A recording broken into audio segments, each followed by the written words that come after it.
जिह्वामिष्टान्न निष्ठा विनमति न मनाग वित्त संग्रधनु चित्तम। जबान अच्छे अच्छे पदार्थ खाने के लिए ही सदैव लालायित रहती है। जैसे मछली को चारा दिखाई देता है, कांटा नहीं दिखाई देता, और जब खाती है तो कांटा उसे फंसा लेता है। ऐसे ही हमें भोजन स्वादिष्ट दिखाई देता है, लेकिन उसमें जो आसक्ति रूपी कांटा है वो नहीं दिखाई दे रहा है। अगर भोजन का स्वाद लेने का भाव बना हुआ है तो भगवत प्रेम जागृत नहीं होगा। खान पान सुख चाहत अपने, तिनको प्रेम छुअत नहीं सपने। प्राण पोषण के लिए जो श्री जी का प्रसाद मिला, खट्टा मीठा अच्छा डाल दिया, उसका कोई महत्व नहीं। अंदर से एकाग्रचित होकर के भोजन का स्वाद वो कांटे की तरह फंसा लेगा, बार बार चिंतन करेगा, आज ये मिले आज ये मिले। महात्माओं के बड़ी विचित्र तरीके होते हैं इंद्रियों को सुधारने के। एक महात्मा को खीर याद आई, बहुत खीर मिले, बहुत दिन हो गए खीर नहीं खा। बार बार चिंतन संभाले, वही दूध चावल चीनी मेवा की पड़ी खीर बार बार ध्यान में आवे, ये तो बहुत गड़बड़ है। भगवान की ध्यान की जो जगह है वहां खीर ध्यान में आ रही। एक भगत को ढूंढा जिसके कई जानवर बंधे थे, गाय भैंस। बोले भैया तुम्हारे यहाँ दूध होता है? बोले महाराज बड़ी कृपा है भगवान की, तो तुम साधु सेवा कर सकते हो? बोले महाराज आज्ञा करो। बोले 10 आदमी की खीर बनानी है।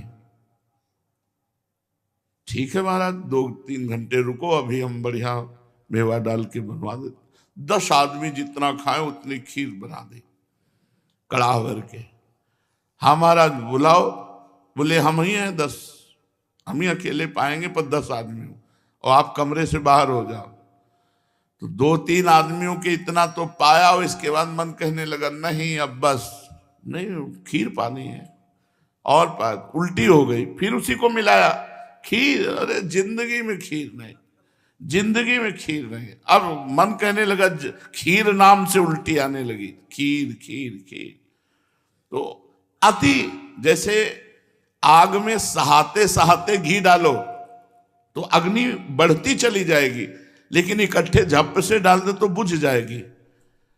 बहुत भोगासक्ति धीरे धीरे भोग को पुष्ट करती है, और कोई अतिशय भोग हो जाए, अतिशय, तो घृणा पैदा हो जाएगी, क्योंकि उनमें कुछ सुख है नहीं, चाहे जो भोग हो। ये अनुभव करने चलोगे तो जीवन बर्बाद हो जाएगा। तो महात्माओं के अनुभव मान लो। कह रहे जिह्वा मिष्टान्न निष्ठा, जिह्वा को प्राय मीठा बहुत प्रिय होता है।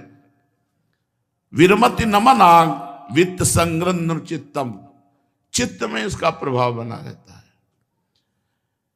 भोजन और जनेन्द्री, इनका बहुत सीधा संबंध है। रसेंद्री और जनेन्द्री का सीधा संबंध है। भजन में जिसकी उन्नति हुई है आज तक, उसने भोजन के स्वाद को छोड़ा है, तभी उन्नति हुई है। अब अपने लोगों को स्वाद की तो बात जाने दो, पेट भरने की व्यवस्था, पेट भरने की आश्चर्य मानोगे। कहते हैं काशी अन्नपूर्णा की नगरी किसी को भूखा नहीं रहने देती। हम आपको बता रहे हैं, वहीं रहे हैं, और माता ने कसौटी के लिए कई कई दिन भूखे रखा है। 80 घाट के भिक्षुकों के बीच में बैठ जाते थे शाम के, जाके एक नियम था, बस कमंडल का ढक्कन खोल के ऐसे बैठ गए। आते थे दानी लोग, आते थे जो देते थे। तो अब जैसे सतुआ बांटना, 200 साधु बैठे हैं तो अब इतना इतना सतुआ, पर जो ही ढक्कन में उतना सतुआ आया, तो जैसे शहद और आयुर्वेदिक औषधि चाटी जाती है, ऐसे गंगा जल मिला के चाट लिया वैसे भजन के लिए। और गंगा जी में इतने पावरफुल परमाणु होते हैं कि दूध में भी उतने नहीं होते। ऐसी गंगा जी की पुष्टता हमको अनुभव में आती थी। गंगा जल से संपूर्ण भोजन की पुष्टता हो जाती थी। एक दिन इतनी विकलता भोजन की हुई, इतनी विकलता हुई, लगा कि आज भोजन मिलना चाहिए, एकदम विकल। तो दो साधु आए 80 घाट में।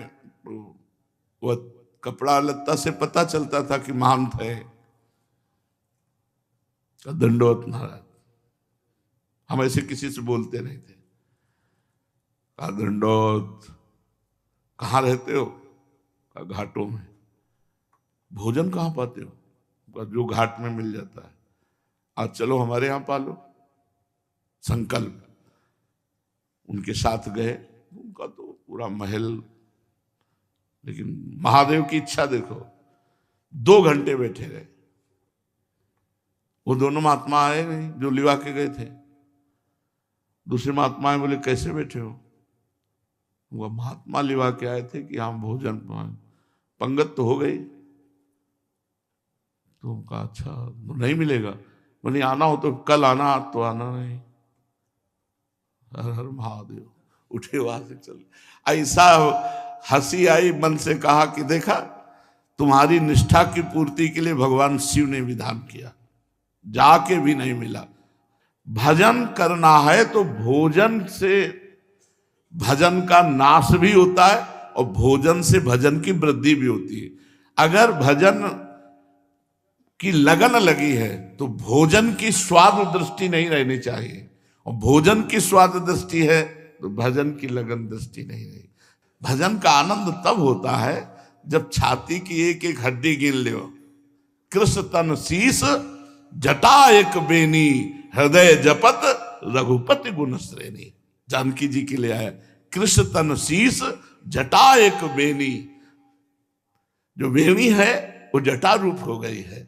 शरीर की एक एक अस्थि गिन सकते हो। अशोक वाटिका में माता ऐसे रहती थी। कृष्ण तन शीस जटा एक बेनी, हृदय जपत रघुपति गुण श्रेणी। भगवान के गुणों का चिंतन करते हुए नाम पाहरू दिवस निश ध्यान तुम्हार कपाट, लोचन निज पद जंतित जाहि प्राण के बाट। क्या जीवन है। सच्ची मानिए, राम जी को तो 14 वर्ष वनवास में जो कष्ट नहीं हुआ, वो भरत जी ने अयोध्या में रह के उनसे बढ़कर कष्ट सहा। राम जी को तो जब कुश की साथरी बिछाई जाती थी तो नवीन कोमल पल्लव बिछाए जाते थे। लक्ष्मण जी व्यवस्था सब करते थे, कंदमूल फल खाते थे। लेकिन भरत जी ने कभी कंदमूल फल भी नहीं खाया।